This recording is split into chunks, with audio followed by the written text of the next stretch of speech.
أعوذ بالله من الشيطان الرجيم بسم الله الرحمن الرحيم السلام عليكم ورحمة الله تعالى وبركاته الحمد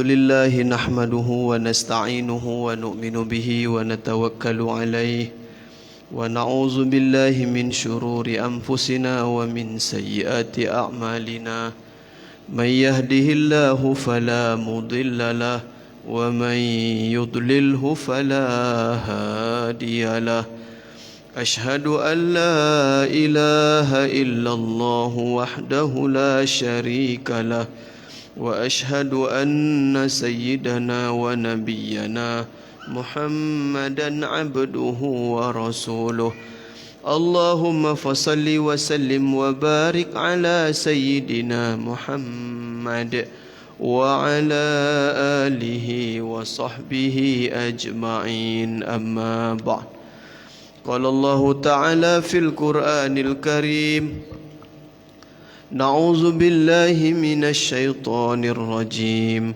قل إن كنتم تحبون الله فاتبعوني يحببكم الله ويغفر لكم ذنوبكم والله غفور رحيم صدق الله العظيم وقال النبي صلى الله عليه وسلم الدنيا خلقت لكم وأنتم خلقتم للآخرة أو كما قال رسول الله صلى الله عليه وسلم.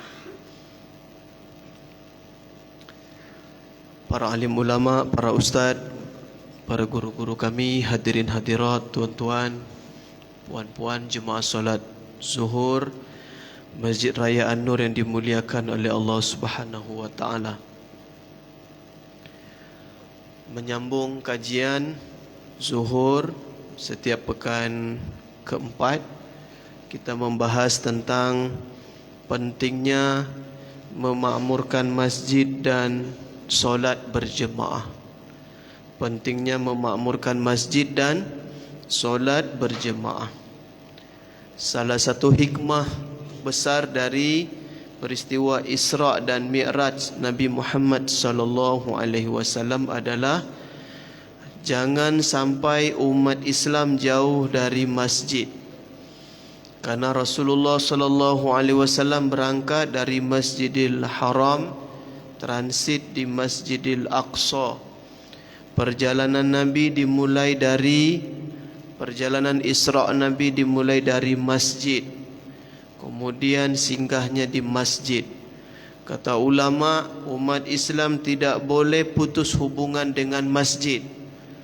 Umat Islam mesti cinta dengan masjid. Man alifal masjid alifahullah.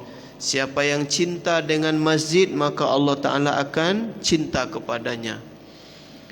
Siapa yang menjadi ahli masjid, bolak-balik ke masjid, senang berlama-lama dalam masjid, para malaikat akan menjadi teman duduk mereka. Dalam riwayat yang lain, Nabi SAW beritahu, apabila kamu lihat seseorang bolak-balik ke masjid, fashhadu lahu bil iman, maka bersaksilah kamu bahawa dia adalah satu orang yang beriman.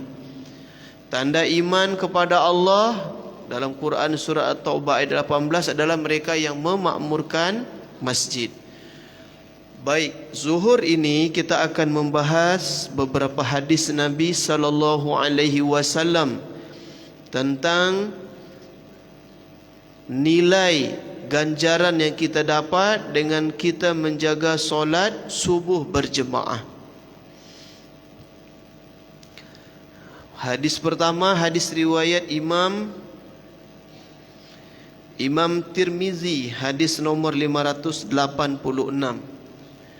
An Anas bin Malik radhiyallahu ta'ala anhu qala Rasulullah sallallahu alaihi wasallam man sallal ghadata fi jama'atin thumma qa'ada yazkurullah hatta tatlu'a asy-syamsu thumma shalla rak'ataini kanat lahu ka ajri hajjatin wa umratin Qala Rasulullah sallallahu alaihi wasallam, tamah tamah tamah.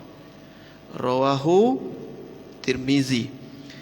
Dari Anas bin Malik radhiyallahu taala anhu, ia berkata bahawa Nabi sallallahu alaihi wasallam bersabda, barang siapa mengerjakan solat subuh dengan cara berjemaah, barang siapa yang mengerjakan solat subuh dengan berjemaah, tidak solat di rumah tapi solatnya di masjid berjemaah, kemudian selesai solat subuh berjemaah dia duduk, dia berzikir kepada Allah Ta'ala hatta tatlu'ash syamsu, sampai terbit matahari.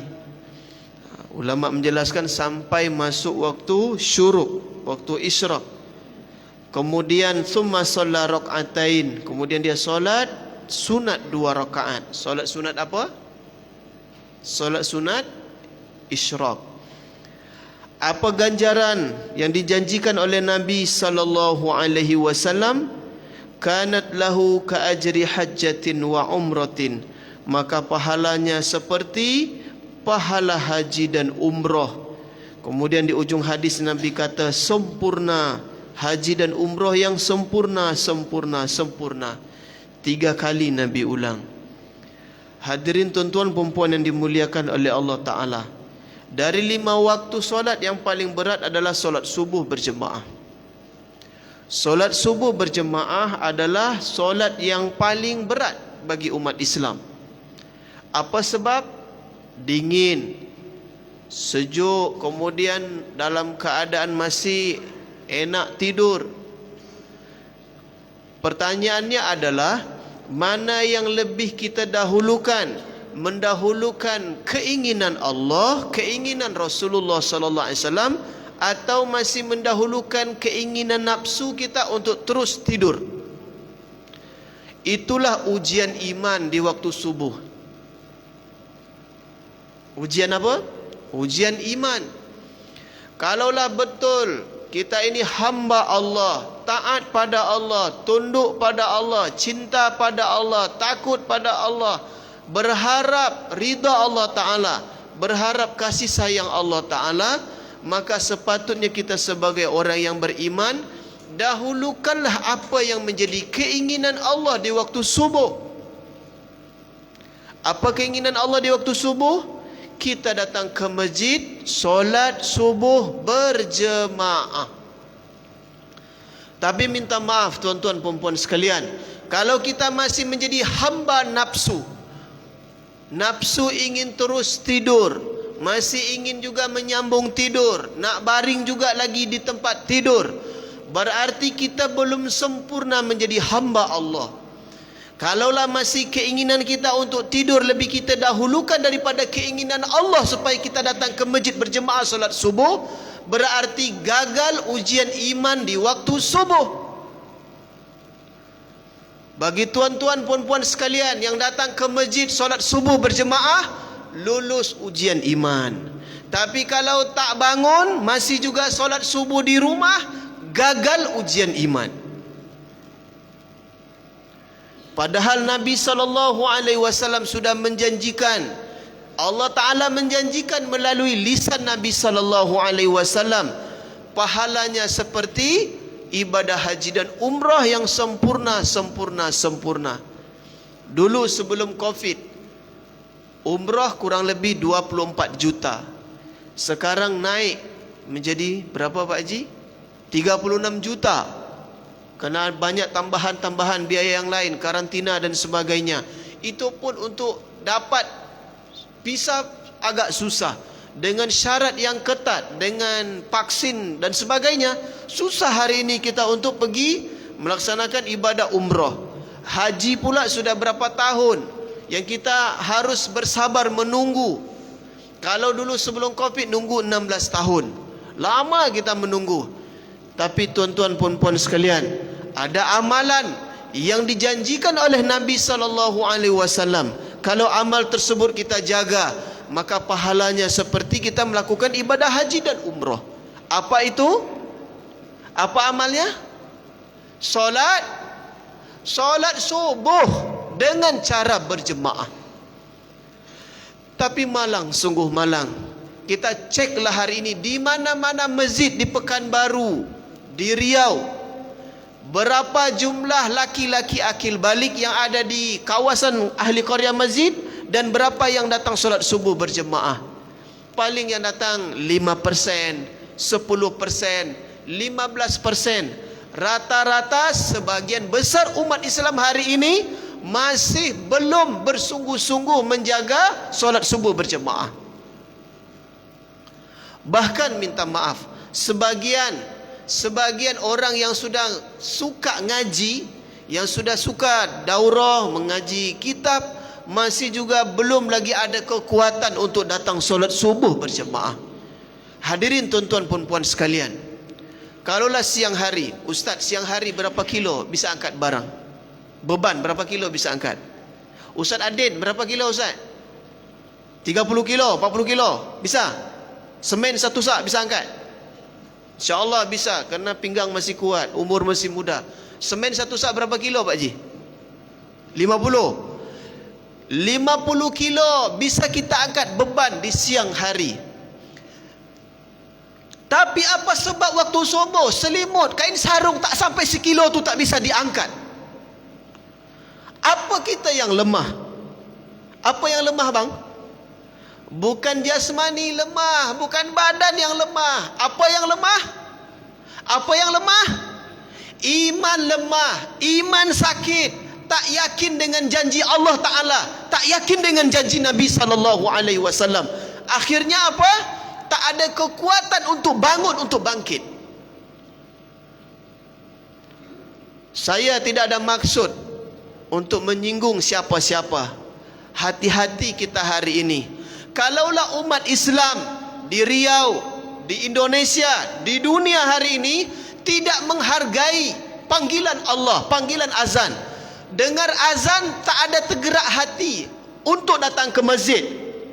Kalaulah kita hari ini tak bisa menghargai azan, tak bisa menghargai undangan Allah, panggilan Allah Ta'ala, jangan salahkan kalau tiba-tiba hari ini azan kita jadi masalah. Boleh jadi ini cara Allah Ta'ala untuk mengingatkan kita, menegur kita. Mulai hari ini sampai kita mati, jangan main-main dengan panggilan azan. Dengar azan segera datang ke masjid. Dengar azan bersegera datang ke masjid, ke rumah Allah. Kalau tidak, Allah akan tegur kita dengan cara mungkin azan sudah dilarang. Sebagaimana di negara-negara lain, seperti di Singapura katanya begitu. Ini kita jangan salahkan Menteri Agama, jangan salahkan pemerintah pusat. Boleh jadi inilah cara Allah mengingatkan umat ini yang selama ini kita tak peduli dengan azan. Dengar azan kita tak ke masjid. Dengar azan masih di kantor, masih di toko, masih di pasar, masih di sawah, masih di ladang. Kita tak menghargai undangan Allah Ta'ala. Bertahun-tahun keadaan begitu. Tengok. Jangan salahkan siapa-siapa, salahkan diri kita sendiri yang selama ini kita meremehkan undangan Allah. Pak Haji kalau dapat undangan Pak Gubernur Dr. Andus Haji Samsuar MSI, Gubernur Riau, mengundang Pak Haji datang ke rumah, apa rasanya ketika dapat undangan? Senang atau tidak? Senang. Gubernur mengundang. Tapi hari ini Allah mengundang kita di waktu subuh. Kemana kita? Kemana pemuda Islam yang katanya ingin berjuang menegakkan La ilaha illallah Muhammadur Rasulullah, takbir, Allahu Akbar, berteriak-teriak kita. Subuh tak bangun. Kemana waktu subuh? Aktivis dakwah kemana waktu subuh? Alumni pondok pesantren, alumni kampus Islam, fakultas Islam, program studi Islam, waktu subuh kemana kita? Ketika umat hari ini tidak bangun subuh, bagaimana mungkin Allah Ta'ala akan tolong, akan bela, akan bantu umat ini? Subuh kita tak bangun. Padahal kunci kemenangan umat Islam ketika solat subuh kita sama seperti solat Jumat. Betul tidak? Sekarang kemana kita waktu subuh? Dan Nabi SAW sudah menjanjikan ganjaran yang luar biasa. Pahala haji dan umrah sempurna, sempurna, sempurna. Ustaz, saya miskin Ustaz, mungkin sampai mati rasanya kecil kemungkinan saya bisa pergi haji dan umrah. Datanglah solat subuh berjemaah. Allah Ta'ala akan beri pahala seperti mana? Ibadah haji dan umrah. Semua bersedia amal insya Allah? Subhanallah bihamdihi. Subhanakallahumma rabbana bihamdika. Nashhadu an la ilaha illa anta nastaghfiruka wa natubu ilaik. Wassalamualaikum warahmatullahi ta'ala wabarakatuh.